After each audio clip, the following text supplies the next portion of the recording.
Hello guys, welcome back. This is MegaTrain, and we are back on our End of Skyblock Let's Play Director's Commentary. You might notice that it is raining around here, and as a matter of fact, it is not raining everywhere. We've got a patch of snow over here. So if I hit F3, this is a cold taiga biome. So we might be able to, I don't have a shovel on me, but use a shovel, scoop this up, and get some snow. We might be able to use that for a few different things. But the main thing I'm going to use this episode for is we're going to finally build a mob farm. We need bones for bone meal. We need arrows. I'd like to get some rare drops, like some more iron ingots and carrots and potatoes. There's lots of stuff that we need.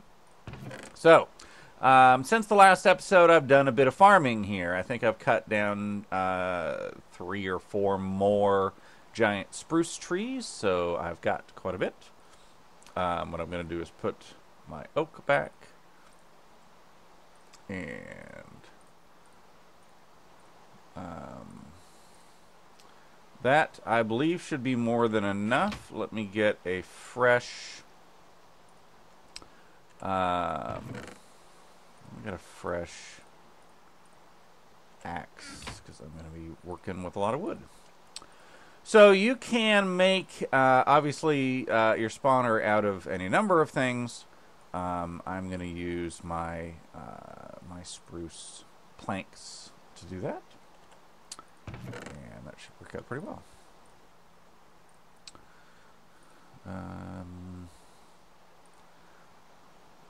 I need some more torches.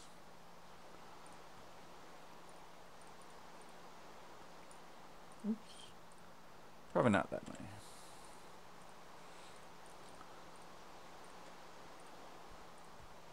But we're going to need some.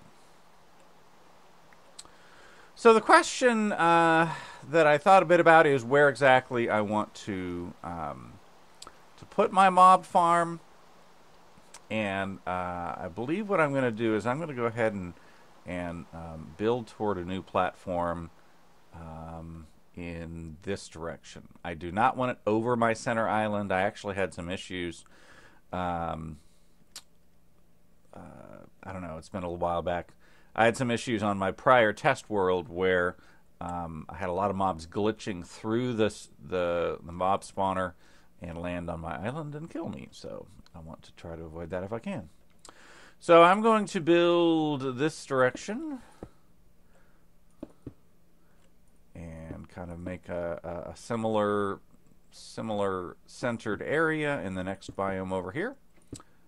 So I will be right back when I'm there. Alright, I've gotten over where I want to be. My rain and snow has stopped. One of the reasons I wanted to be over here is just a little bit further distance away from the island.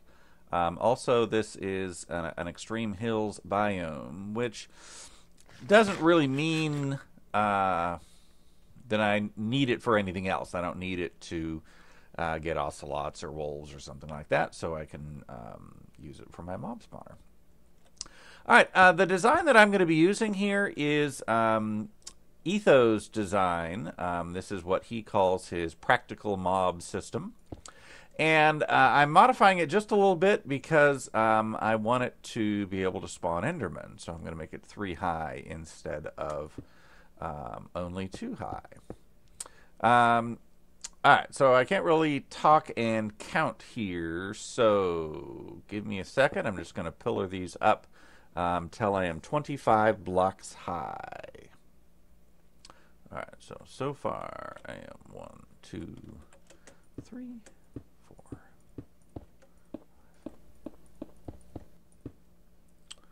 4. And 25. 25, I'm going to switch to my other wood material type here. Alright, so it's 25 above the platform down there. 24 is falling distance, killing distance for mobs, so that just gives me an extra block to work with. And let me start pillaring out here. But Etho's mob system, 1, 2, 3, 4, 5, 6, 7, 8. Man, I really can't talk and count at the same time.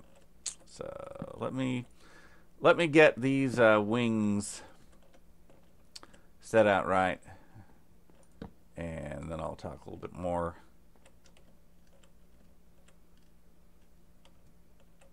Two, three.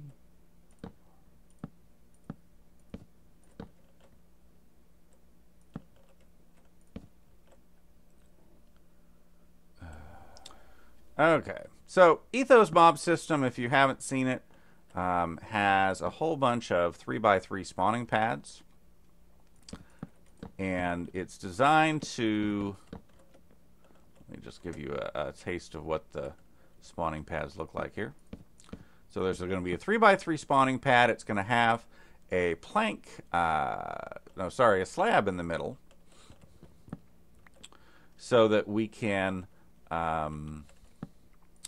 prevent spider spawning. This is only a skinny mob spawning platform, but that should still give us tons of resources. So each of these things, we're going to have 12 of these spawning pads. They're going to be 2 high. They're going to have a slab in the middle, again, to prevent spider spawnings. The couple of changes that I've made to it, number one, is I have eliminated the water. And that does, the main thing that does is allows me to get Enderman. You can make it 3 high and keep the water. The problem is when you do that, you get some serious problems with all right, here's my next step. Around the world. If you have water in it and you make it 3 high, you do get Endermen spawning, but they teleport out when they hit the water, and you get Endermen falling all over your island, and that is not a good thing. So I've actually had that problem. So I'm making it dry. I had to originally do this on a prior Let's Play on a different map because I didn't have water yet. And in that case, I didn't have any choice but to make it dry. And what that did for me is, it still worked fabulously well. They would jostle against each other enough so that it would still, the mob spawner would still work. Oops. I really don't need that center one because we're covering it with a whole nother layer here. So I've kind of got my version is optimized for reduction in materials, I guess. Let's put torches in the corner here. So when you have water, they obviously get flushed down pretty quickly and directly. When you don't have water, they will still jostle against each other enough to get each other, man, I keep doing this backwards, to push each other down. So, and because there's literally nowhere else in this entire world to spawn mobs, other than where I want them to be, we still get a really, really good supply of mob generation. All right, so let me finish the first layer here and show you how it's going to work, and we'll go from there. All right, so here is the first layer of the spawner. We've got 4 pads in the middle and 2 each direction on the outside for a total of 12. And so each one of these is going to go up another level, so that each is 2 tall.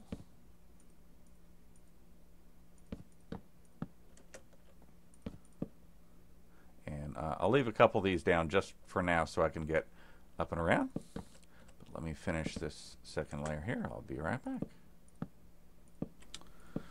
All right, there's our second layer up. Again, each one of these is going to get a slab in the middle. So I need to start getting my walls up and organized here. And really, I'm going to have a single spawning spot here. And I'm just going to need my walls up and around that. So this one I can actually reclaim. But putting the walls is pretty straightforward here.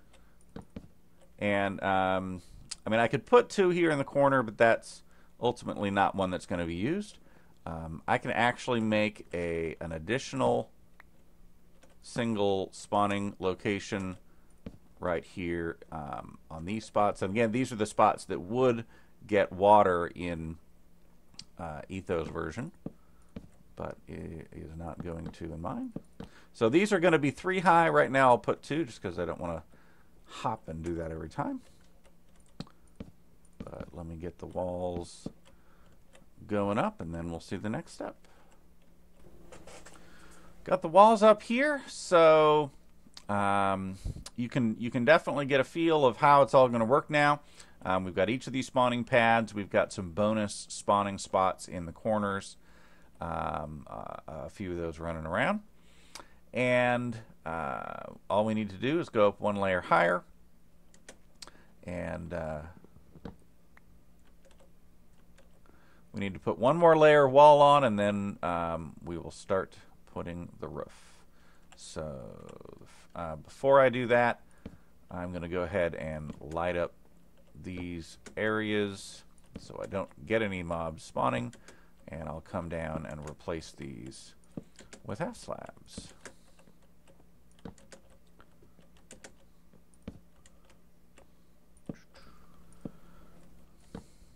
Alright, we've got our wall 3 high, and now we're putting off on our roof. Our roof, of course, is all half slabs. We don't want anything spawning on top of our spawner.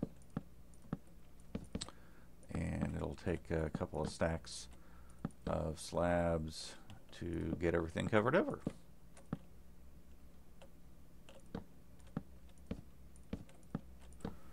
Well, we got the roof totally covered. It took about 3.5 stacks of slabs. So let me finish up. And just a couple more planks here. And our roof is complete. And we just need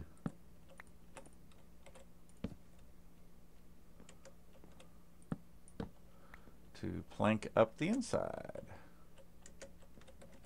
Ready? One more thing I was going to try here. I haven't done this in previous attempts. I'm going to try to put a trapdoor on this center thing. It really works just fine without it, but I was going to see if it would help any as far as getting them to fall down.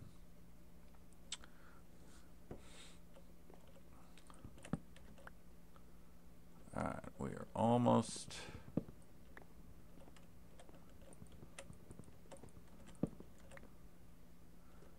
ready for the spawning to begin.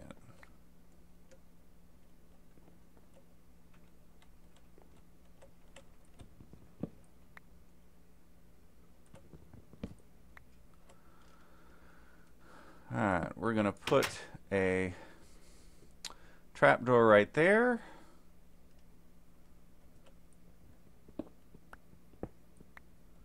Going to get down here into safety.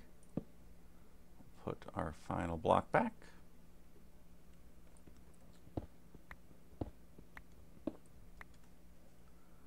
And we'll replace this as we go. Uh-oh. Hello, zombie. I don't even have a sword. Let's fix that problem.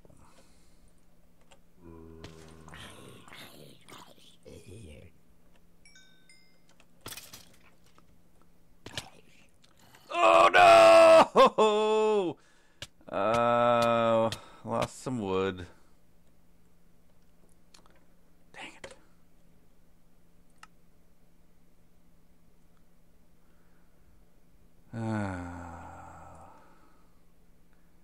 And I'm back. Alright, nothing irreplaceable. I need to finish that channel there.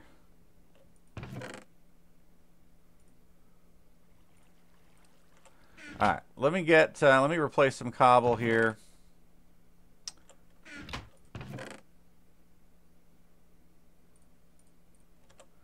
And we'll finish that thing. Okay, so I'd left a little bit of cobble in a chest, so I at least didn't have to start back from a wooden pick, which is nice. And at least we know this thing is working.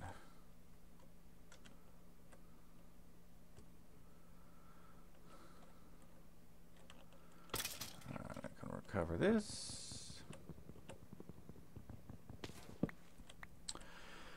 So 24 or 25 blocks is certainly far enough for nearly anything to die. The exception is going to be Enderman and witches. So let me see if we have any Enderman or witches in there. Nope. Alright, so actually the same thing is true for 24 blocks. So we should still get all of our drops at this height. And we'll start filling up on some useful resources. Not that rotten flesh is that useful unless we want to use it for unless we want to use that for food in a pinch.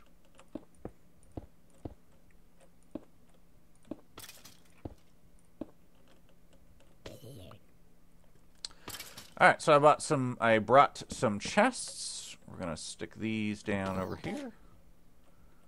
All of the different resources we have. Look at that, Enderman.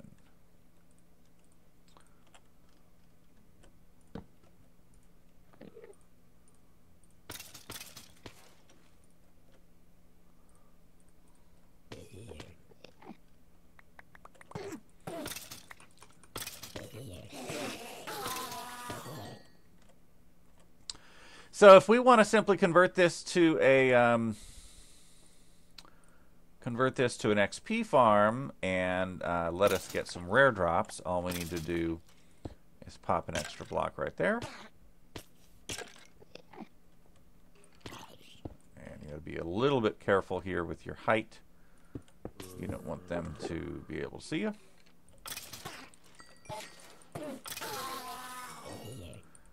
And later on in the game, I'll just I'll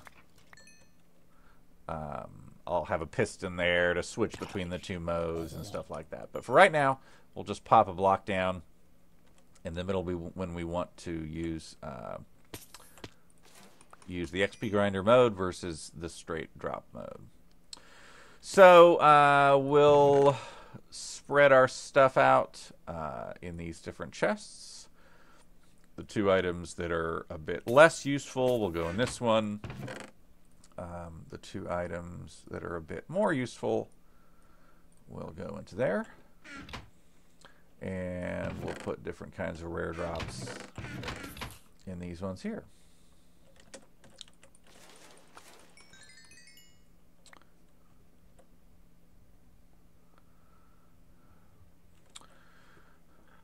Alright, so there's our XP grinder. That'll definitely come in handy, and we'll use that for lots of stuff. You may have seen over here, I actually let one of my other tree types grow. And we'll cut this down. This is our jungle tree, and jungle trees are particularly annoying in that they have about half the drop rate as other tree types. So it is, we will have to cross our fingers and see if we get any saplings from this.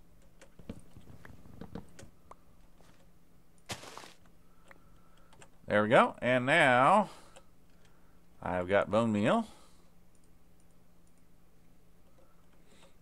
So it should be much easier and quicker for me to do the tree farming.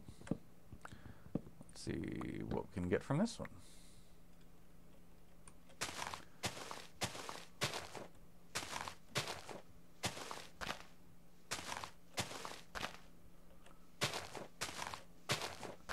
There we go. There's 2. I've still got 1 back in the chest if I get a 3rd one. Then we can make a giant jungle tree.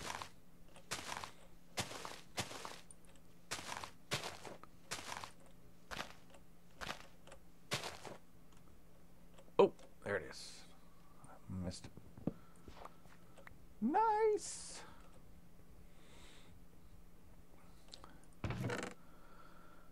Alright, there's 3, 4. Put our jungle wood there.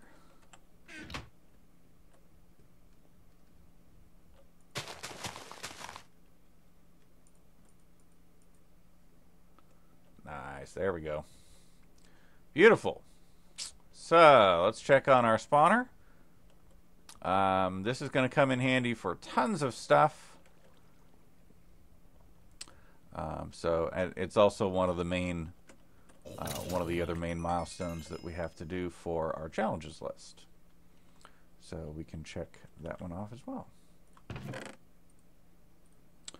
So that's probably enough for one episode. We've got our giant jungle tree now. We've got our mob spawner that will definitely continue to be useful to us here. So thank you for watching, and we will see what's in store for next time.